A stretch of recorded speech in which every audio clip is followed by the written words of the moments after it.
All right, Brian, this is Kermit with Vanguard Motor Sales. This is the 32 custom Zephyr street rod / Ford street rod that you bought. Part of our thing here at Vanguard is we'll go through the car and we'll show you all the little tips and tricks, especially with cars like this that are very custom. There's a lot of odds and ends with it that you need to know about, a lot of things that are not, that of a normal car.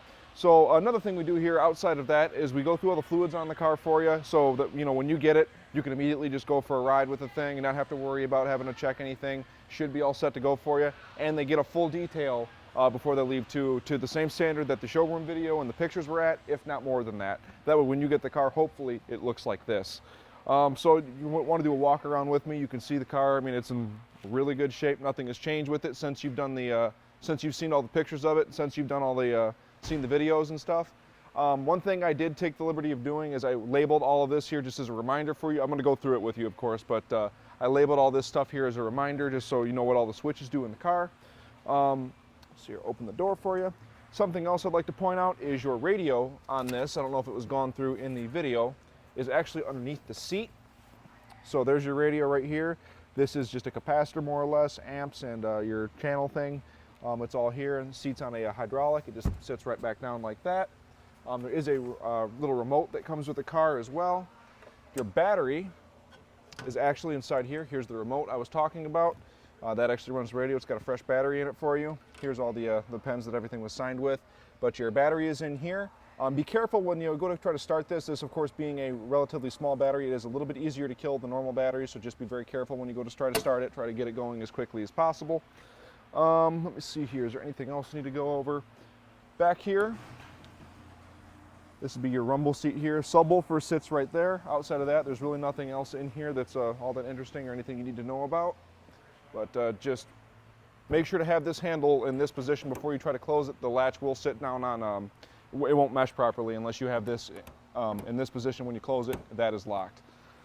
So getting inside the car, this thing does have a heater. It's down here. Your heater blower motor switch is going to be the second one in on this side. Lights are here.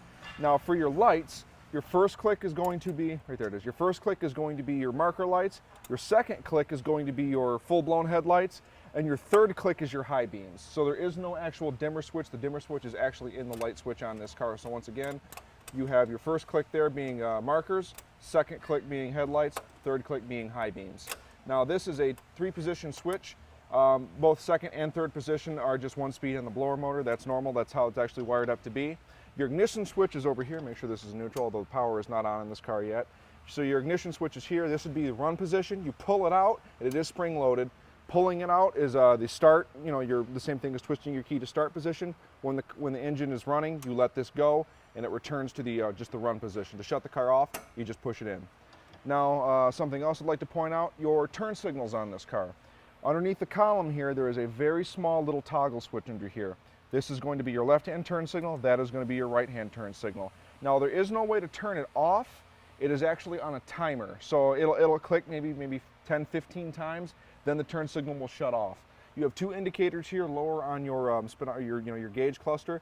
Either of those 2 are telling you whether or not it's working. And like I said, it is on a timer. If you want to adjust the timer, underneath the dashboard, there is actually a little panel under here. And with this wing nut right here, that panel, you undo that, and then it gives you access to not only your fuse box, and there's also a little knob in there. And as you adjust that knob, it'll give you more or less time for your turn signals. Let's see here. Outside of all of that stuff, there's actually a kill switch on the car, and it's not like the big flag kill switches that you see a lot of on a lot of other cars. Excuse me. It's actually going to be like a solenoid style one. So under here, there is a very small toggle switch. It's very similar to what's under this column here. And when you go to flip this switch, you'll hear like a clunk.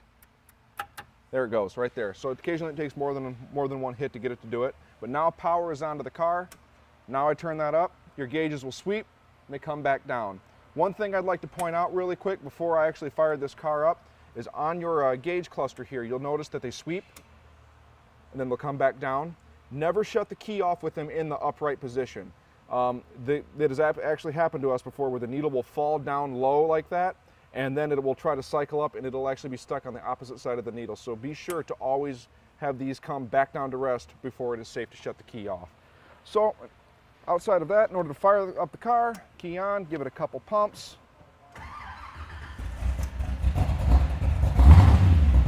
just like that. You got oil pressure, voltage is coming up, tachometer is working. Now, something else I'm going to point out, this is a GPS speedometer on this car, so if you're not outside, the speedometer will not work. And the GPS module, I guess you would call it, is located right under here, and it's just Velcroed underneath the dash right here to stay in place, but it works completely hidden. You shouldn't have to worry about it. Also, I wouldn't let this car idle for an extended period of time, given the fact that the charging system on this car likes to work up in the little bit higher RPM range. So, I wouldn't, if you're going to start it up, go out and drive it a little bit, get some charge in the battery. Everything should be fine. Fully functional gas gauge, fully functional temp gauge, fully functional oil pressure gauge. Trust your gauges. As far as your oil weight would go, I would recommend maybe like a 10W30 weight for a little bit colder temperatures. You could probably go to a 10W40 weight if you'd like, but very important, do not rev the car while the oil is cold, while the engine is cold. And I'll show you why here in just a second. If you come into this side of the car here, undo your strap here. Your oil filter is this canister right here. This canister is more, this is a relatively high, a high performance motor, which has a little bit more oil pressure than typical. You can blow this O-ring out along this filter. So that's why it's important that you don't rev it while it's cold, when the oil pressure is very, very high with cold oil. Once, of course, the oil, temperature kind of comes up, oil pressure goes down, and then it's safe to, drive it normally. So just basically warm the car up thoroughly before driving. Outside of that, there's not too much more you need to know about it. Always turn your kill switch off when you get done driving it, just to help save your battery as much as possible. And you kill switch one more time. One more time for the kill switch. So it's under here. So it clunked once there. And you can check to see if it's on. This is the toggle right here. The clunk means it's actually actuating one way or the other. So in order to tell whether it's on, what I always do is I'll just click a key on. If you click your key on and your gauges don't sweep, the kill switch is off. Clunk the kill switch on. Gauges sweep, come back down. That means that the kill switch is in the on position. So, and I always good practice is just double check. So there you go, and off. Something else, make sure you're always neutral when you start the car. It can jump forward or backwards. Brake master cylinder fluid. It's underneath the seat along with the radio stuff. And for the record, these yellow lights only will turn on during your low beam operation. They go off during high beam operation. That's correctly how it's wired. Coming around to this side of the car one more time. And for the record, that oil check sheet that I had mentioned, this is the oil check sheet here. You're going to get this sheet here with the car. So lift the seat up. Your brake fluid reservoir is here and here. It does have a hydraulic clutch. The hydraulic clutch reservoir is underneath the car. And of course, it has been checked. You shouldn't have to worry about any of that stuff for quite some time. But that all being said, there's not too much more you really need to know about it. Outside of that, it drives like a normal car, 5-speed transmission. So it's a Tremec T5.